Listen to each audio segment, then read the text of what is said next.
Good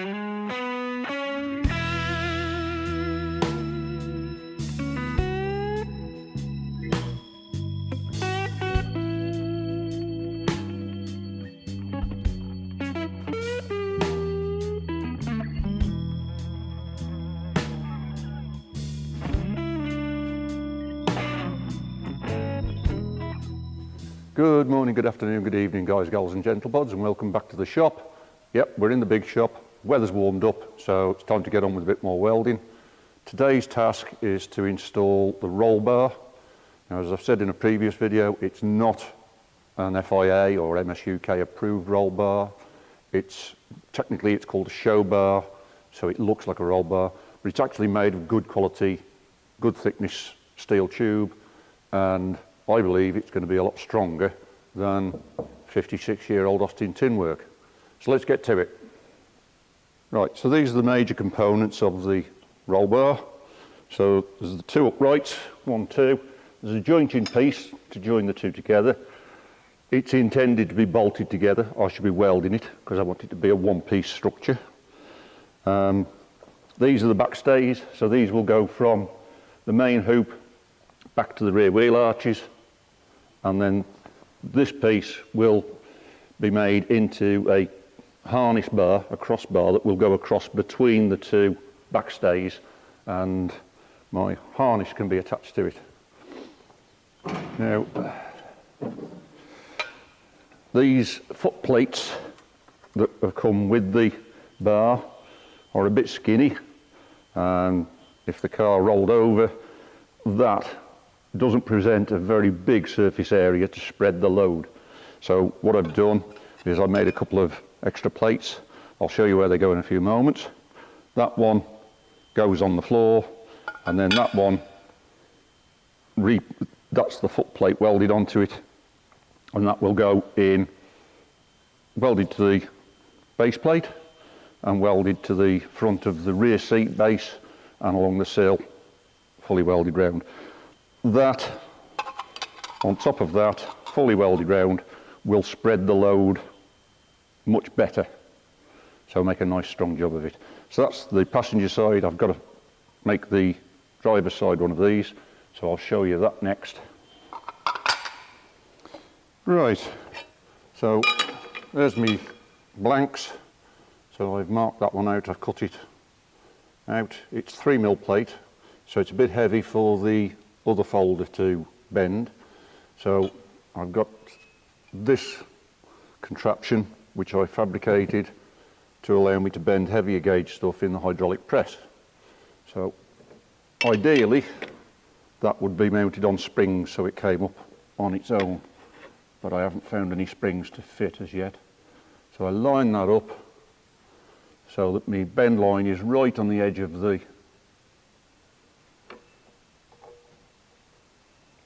tool. A little bit noisy.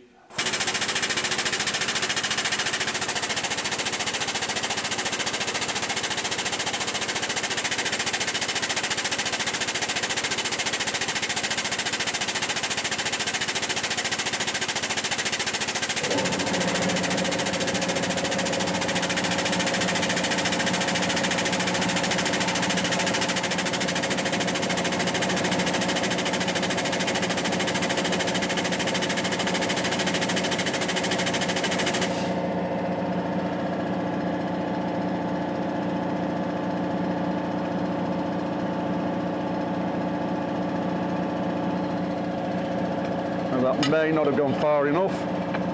No, not quite. But it's better to go a little bit shy and then do a bit more if need be. Much easier to do it that way than to try and straighten out a bend that's gone too far.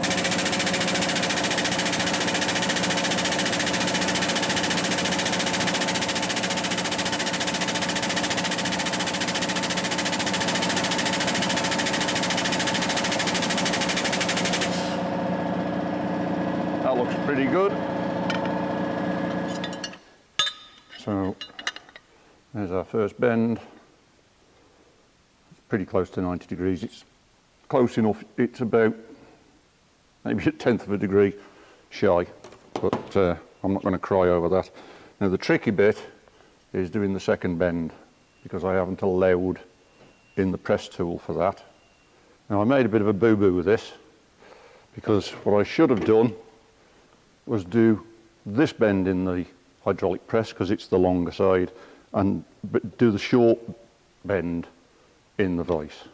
But hey ho, you go with what you got.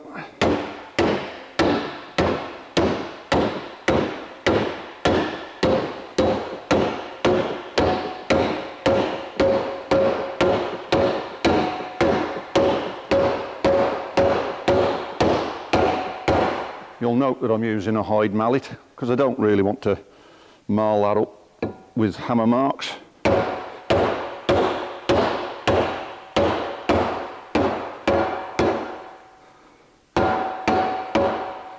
And that looks pretty good. A few slight bends in that, just where I've hit it, so we'll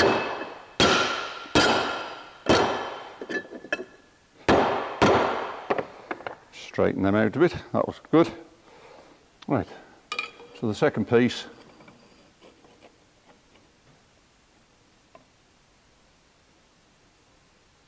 line that up onto there as before.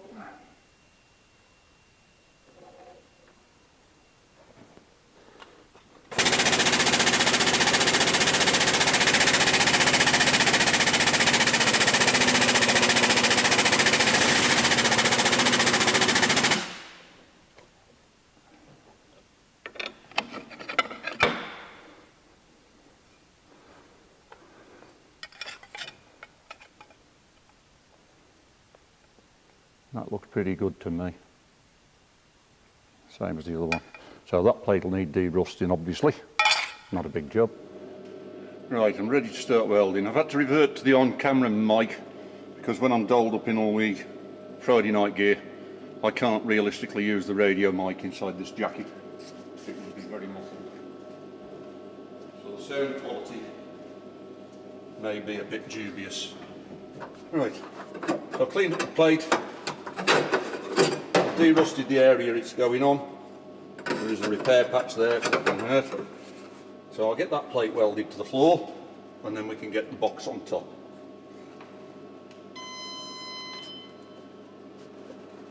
FY1.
Right, that's the base plate welded in. The box. I think we just need to nip the corners off to clear the welds. I'll just go and do that. That's better.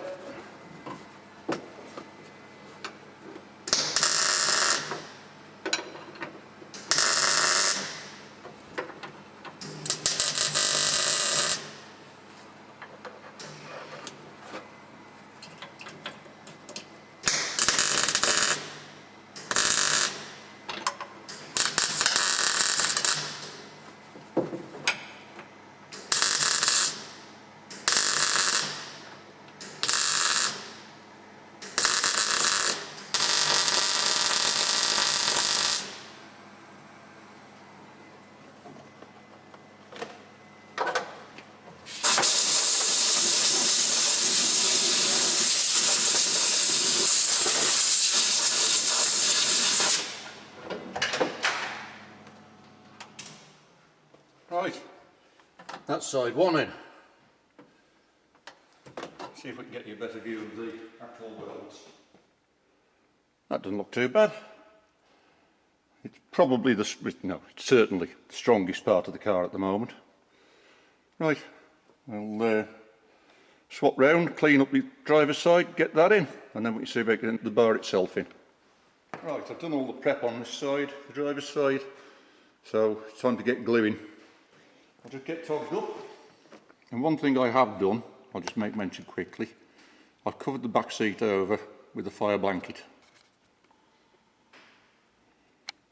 Just because I don't want to have to take it out, and fire blankets are cheap, so they're perfect for this kind of job. You can cover over upholstery and soft furnishings and stuff that would get damaged by welding sparks or grinding sparks, glass even. They're fireproof, obviously. That's why they're a fire blanket. Now this side is going to be a little trickier for me because, as I've said before, I'm left-handed. And I can't realistically get in and weld that right-handed. So I'm going to have to do it right-handed. And honestly, I'd give my left arm to be ambidextrous right now.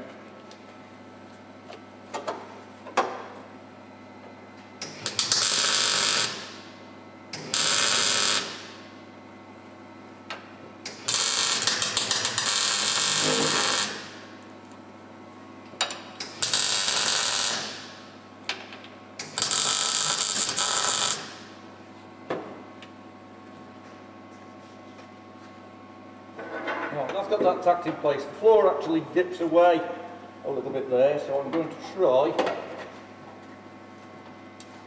lever it up from underneath.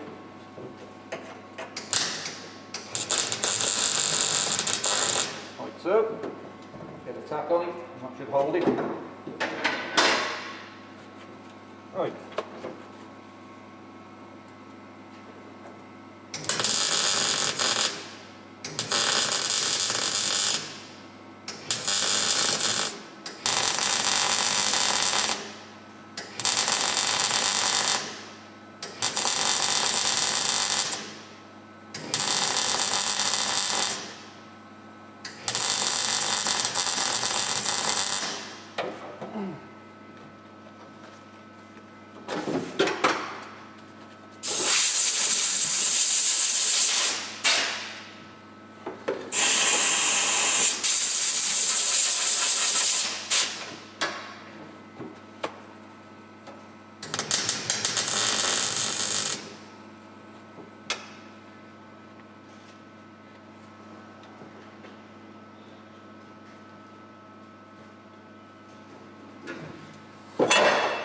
There we go, lovely.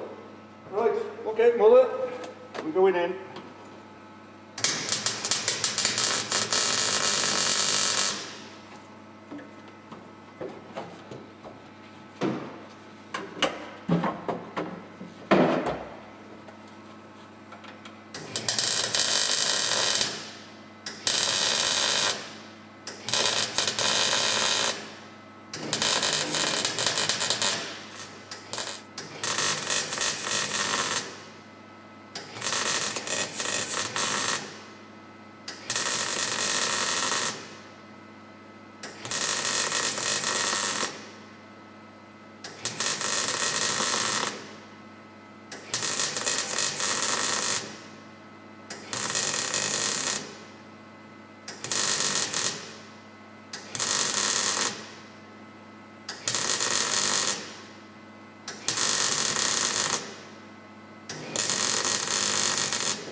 You may be wondering why I did that uphill rather than going downhill.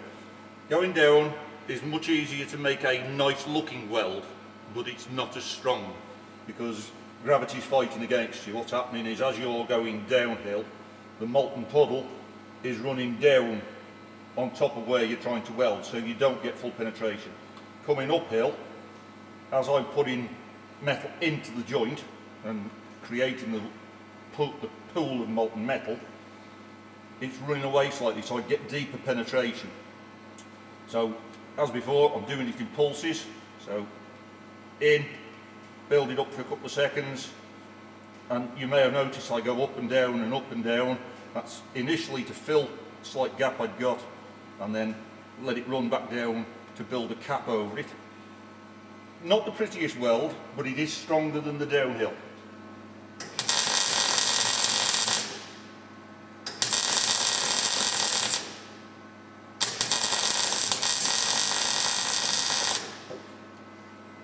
That's it.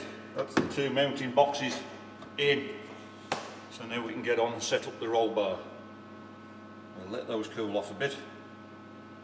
Make sure we've got no fires underneath. Jobs are good. Right, well, we're starting to get somewhere. There's a slight change on the back stays.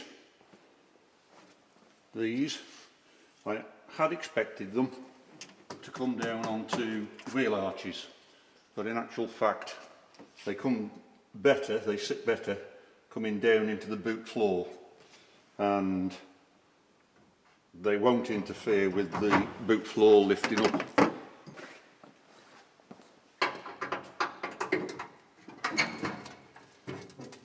Now, the boot floor can open up to that height, which is ample to get at the fuel tank, so that's okay. That gap between the two will be filled with that piece of tube. That'll go over the inner pieces, and that'll be fully welded round. Probably plug weld those holes up, dress them back. The saddles for these backstays need to be welded on, and then I need to establish the height for the harness bar, and then cut that, notch it to suit the tubes. Get these backstays drilled and some reinforcing plates on. There is one slight fly in the ointment, which is the basis for the main hoop. I'll take you around and show you now. So what's happened is, to get the main hoop bars to sit nicely, the mounting has got to go inboard of where I positioned it. So just as a temporary, I've just bolted it to the side of the bracket.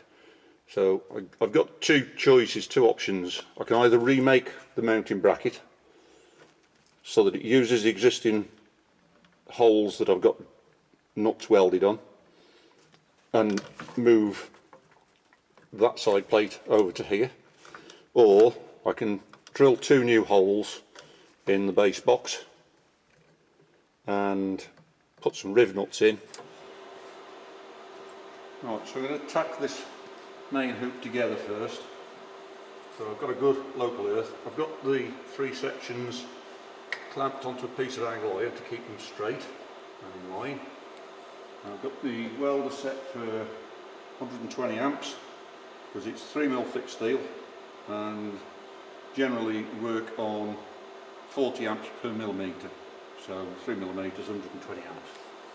I'm hoping that I can get it to tack without having to use any filler.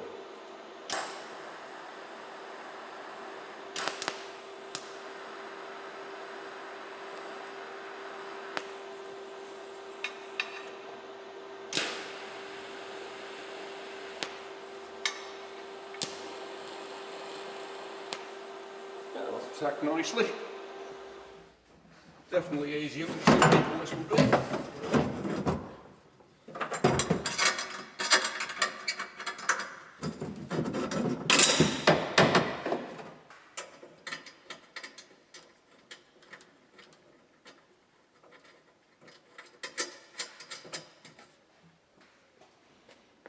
Right, so that all looks quite good. My one issue with these backstays is their two-piece tube, one over the other, and the outer tube, which is the one that the harness bar will be welded to, is actually quite a thin wall. It's only about 1mm wall.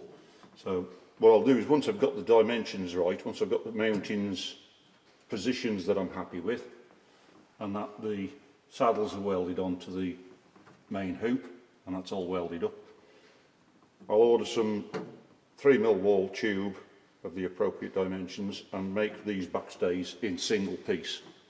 So we can do away with that skinny little tube. Right, so I'm happy with the dimensions on that hoop. So we can carry on and weld it together.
Right, the last part of the job is repositioning these brackets for the bottoms of the main hoop. Now earlier on I was debating whether to refabricate these brackets to bolt them down or what to do, and I missed the obvious solution, which is just to reposition them and weld them in place. Then they don't need to be taken out, so it's not a problem.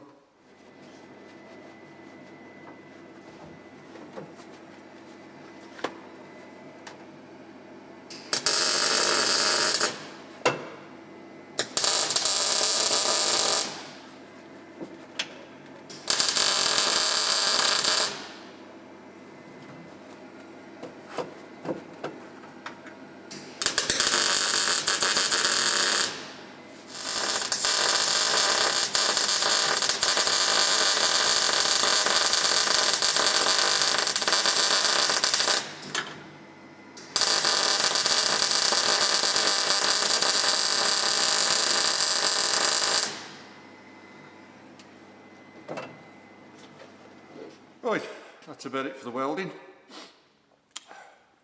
I'm pretty sure that's the last of it now. I've only got two small pieces of work to do now to complete the roll cage, the roll bar. One is to dress the welds up on the bar itself, just to clean it up a bit. Two is to replace the backstay tubes. I've ordered some steel tube to make those, and the third one is to make some reinforcing plates for where the backstays mount to the floor. I'll just show you that.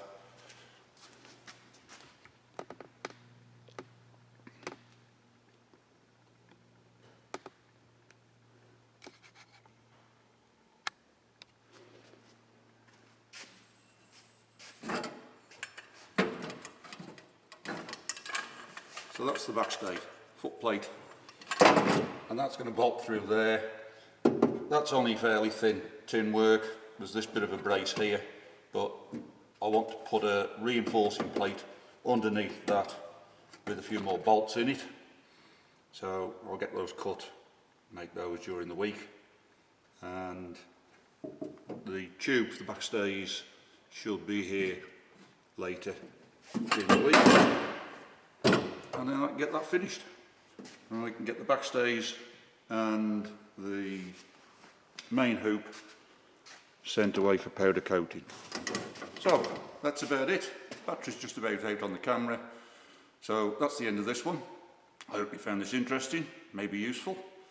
Hit the like, the subscribe, notifications, all the usual YouTube nonsense, and I'll see you in the next tube.